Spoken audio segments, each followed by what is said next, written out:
Culture Club, l'invité. Let's Go the Whole Thing Off, Billie Holiday, ça pourrait être une partie de votre BO, de ce premier roman, Julien Hyères, Révolution Motel. Je sais pas ce que vous en pensez. Pourquoi pas. J'avais des inspirations plus rock, mais ça pourrait le faire aussi, oui, ça pourrait le faire. Révolution Motel qui sort aux éditions Vinland. Alors l'histoire est très difficile à raconter au fond parce que en même temps il y a beaucoup d'histoires et puis on pourrait dire aussi qu'il n'y a pas d'histoire. David Lanzmann est un cartographe, en tout cas, il se rend à un congrès et en chemin il va s'arrêter dans un motel.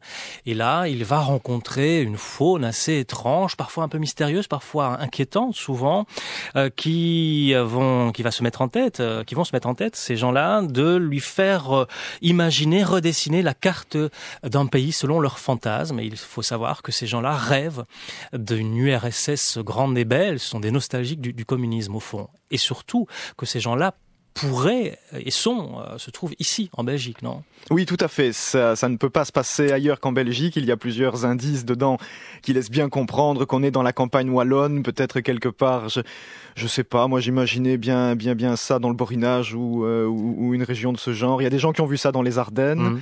Je ne sais pas pourquoi. D'autres en Brabant wallon, je ne sais pas pourquoi. Ou en Brabant wallon aussi. On m'a parlé également du Brabant wallon, mais ça, j'ai habité un temps dans le Brabant wallon aussi. Peut-être que c'est là, mais je ne saurais pas dire exactement où, mais c'est clairement en Belgique. Il y a plusieurs indices comme ça.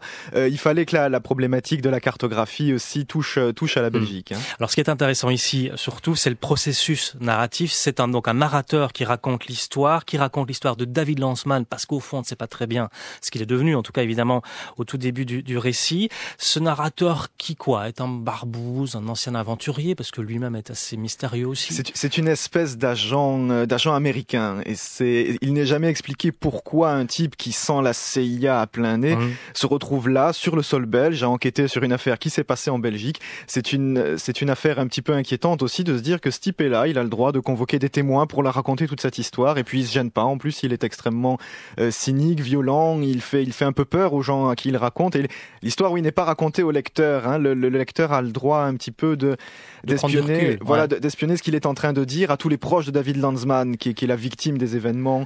Il parle à sa mère, à ses proches, ses amis, etc. Et il ne prend pas de gants du tout. Il est vraiment là. Même quand il parle de la Belgique aussi, il est très dur. Et c'est un petit peu inquiétant de savoir qu'est-ce que ce type fait là au juste. Ce type qui commente les images du motel, les caméras qui ont filmé. Donc c'est ce qu'il raconte à la manière d'un film qu'on pourrait commenter comme ça arrive parfois. Oui, parce que de l'autre côté, les propriétaires du motel, qui sont tous des cinglés obsédés par tout ce qui ressemble à une faucille et à un marteau, ont mis des caméras de surveillance dans tout le motel et filmé tout ce qui se passait. Donc il y a un foisonnement de bandes magnétiques, on voit absolument tout ce qu'a fait Lanzmann pendant cette nuit-là. C'est le récit d'une nuit, c'est un huis clos dans le motel pendant toute une nuit, et le narrateur peut tout raconter avec le support des images parce que tout a été filmé. C'est le voyeurisme d'État un petit peu qui a été reconstruit à l'échelle de la petite maison du tenancier du motel. Voilà, parce qu'il y a donc effectivement cette mise en place, cette mécanique, mais il y a aussi une réflexion bien sûr derrière ça sur ce voyeurisme, cette espèce de grand observateur, d'œil immense qui nous observe tous. C'est ça qui vous inquiète ? Oui, il appelle ça le dispositif œil de Moscou, le tenancier du motel. Il y a cette manière d'être en permanence monitoré, puis d'être déshumanisé aussi. C'est-à-dire que Lanzmann est un personnage qui a sa propre personnalité, mais personne dans le motel ne le considère comme tel. Les gens ne le considèrent que via le prisme d'un certain nombre de clichés ou d'idées reçues qu'ils ont, qui correspondent à leur fantasme sur ce qu'ils croient être le communisme ou le soviétisme, et qui n'a rien à voir en plus avec la réalité de la chose.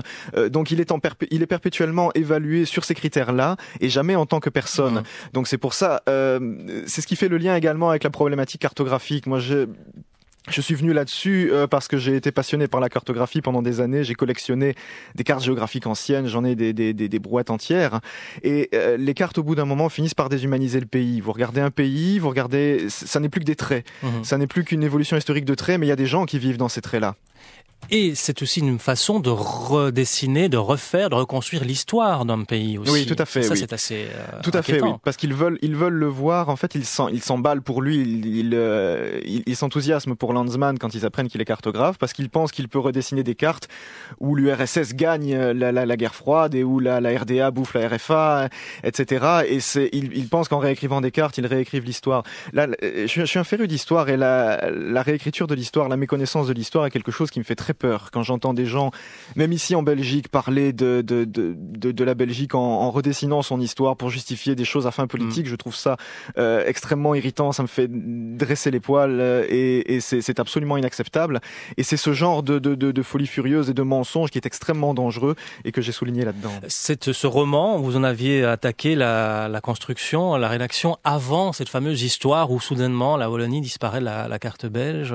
Ah oui, il y a très très longtemps. J'ai écrit ce bouquin-là il y a bien 5 ans, quelque chose comme ça. Je l'ai réécrit un petit peu après, mais l'histoire elle-même, elle m'est venue il y a bien 5 ans de ça. Mais c'est vrai qu'en Belgique, on a typiquement ce problème de carte où les frontières sont tracées au mépris des gens qui sont là, quelle langue ils parlent, qu'est-ce qu'ils sont au juste, quel rapport ils ont les uns avec les autres. Et puis voilà, sur un aspect historique, où vous avez des gens qui veulent vous faire croire que la Belgique a été française ou autre chose. Enfin, il y a une méconnaissance totale à ce niveau-là. Et en redéfinissant les cartes, on arrive à redéfinir les événements.